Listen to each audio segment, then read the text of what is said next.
Assalamualaikum warahmatullahi wabarakatuh. Kami dari kelompok 9 ingin mempresentasikan proyek praktikum pengantar sains data dengan tema analisis regresi berganda. Tim kami yaitu Arliza Syarki, Muhammad Michael Irfan, dan juga Musmirah.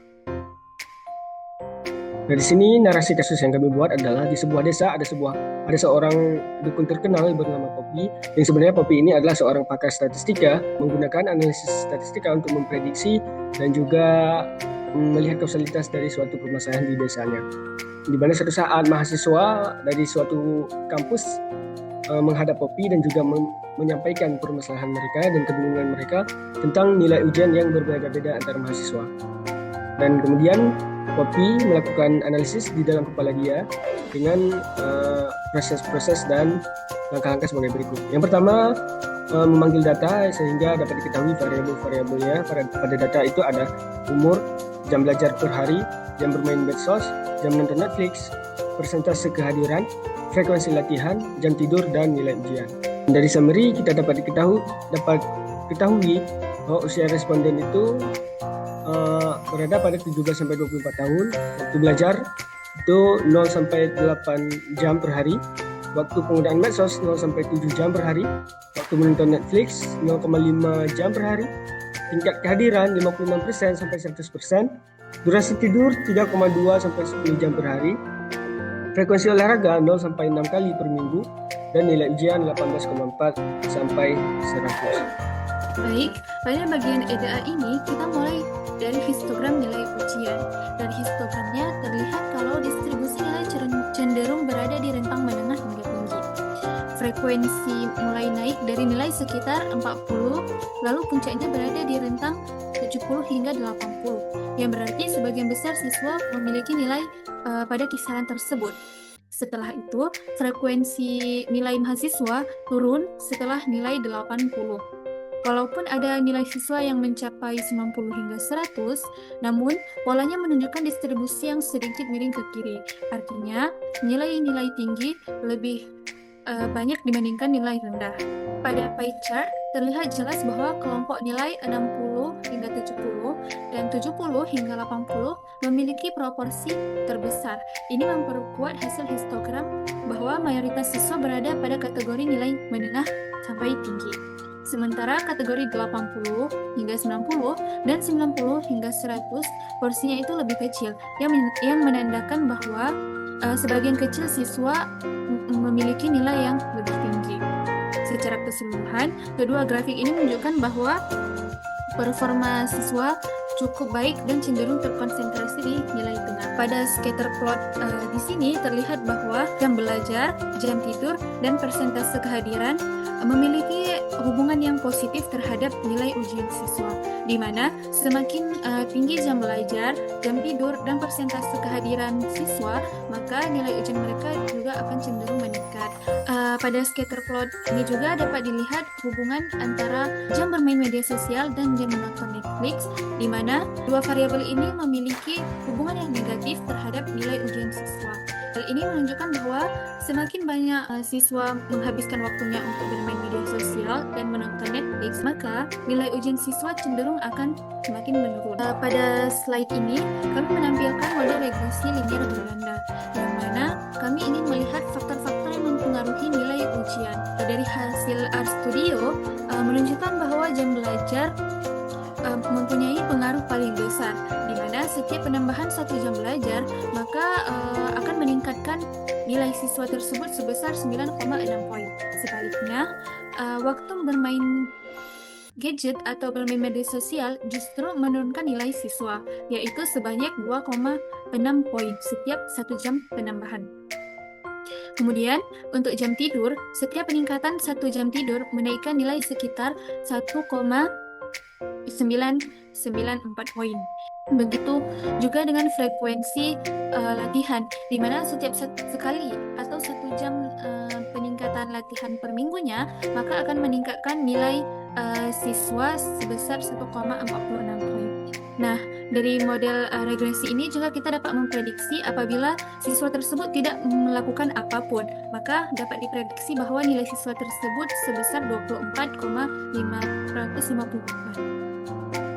Nah, kami juga melakukan uji asumsi klasik, yang dimana dari ketiga uji asumsi ini, taraf nyatanya yaitu alfa sama dengan 0,05, dengan daerah penolakan tolak H0 jika p-value lebih kecil dari alfa.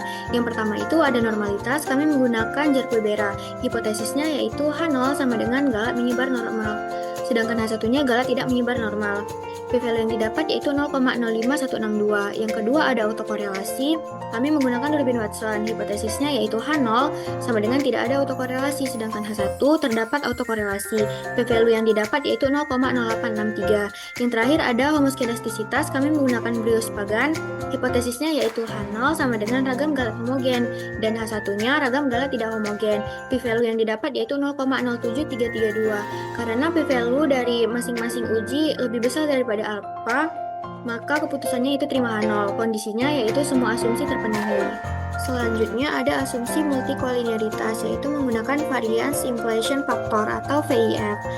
Berdasarkan hasil perhitungan nilai variance inflation factor, seluruh nilai VIF untuk variabel independen berada jauh di bawah angka 10. Dengan demikian, H0 diterima. Hal ini menunjukkan bahwa tidak terdapat multikolinearitas antar variabel independen dalam model regresi ini. Selanjutnya ada uji serempak. Hipotesisnya yaitu H0 sama dengan jumlah jam belajar, waktu main media sosial, rata-rata waktu tidur, dan frekuensi latihan per minggu tidak mempengaruhi nilai ujian responden. Sedangkan H1-nya jumlah jam belajar, waktu main media sosial, rata-rata waktu tidur, dan frekuensi latihan per minggu mempengaruhi nilai ujian responden. Taraf nyatanya yaitu alfa sama dengan 0,05, dengan daerah penolakan tolak H0 jika F hitung lebih besar dari F tabel atau p-value lebih kecil dari alfa. Keputusannya yaitu tolak H0 karena p-value dengan nilai 2,2 dikali 10 pangkat min 16 lebih kecil dari alfa yaitu 0,05. Kesimpulannya, jumlah jam belajar, waktu main media sosial, rata-rata waktu tidur, dan frekuensi latihan mempengaruhi nilai ujian responden. Selanjutnya, uji parsial terhadap B0. Hipotesisnya yaitu untuk H0, nilai ujian responden tidak signifikan antara jumlah jam belajar, waktu main media sosial, rata-rata waktu tidur, dan frekuensi latihan. Untuk H1-nya, nilai ujian responden signifikan antara jumlah jam belajar, waktu main media sosial, rata-rata waktu tidur, dan frekuensi latihan. Taraf nyata yang digunakan yaitu alfa sama dengan 0,05, dengan daerah penolakan tolak H0 jika T hitung lebih besar dari T tabel atau p-value lebih kecil dari alfa. Nah, keputusannya di sini tolak H0 karena p-value lebih kecil dari alfa. Nilai p-value-nya yaitu 2 dikali 10 pangkat min 16. Jadi kesimpulannya, beberapa nilai ujian responden dapat dijelaskan oleh jumlah jam belajar, waktu main media sosial, rata-rata waktu tidur, dan frekuensi latihan per minggu. Selanjutnya, uji parsial terhadap B1, B2, B3, dan B4. Hipotesisnya untuk H0 yaitu secara individu masing-masing variabel bebas tidak berpengaruh terhadap nilai ujian responden. Sedangkan untuk H1-nya secara individu masing-masing variabel bebas berpengaruh terhadap nilai ujian responden. Taraf nyata yang digunakan yaitu alfa sama dengan 0,05. Daerah penolakannya tolak H0 jika T hitung lebih besar dari T tabel atau p-value lebih kecil dari alfa. Keputusannya yaitu tolak H0 karena p-value lebih kecil dari alfa.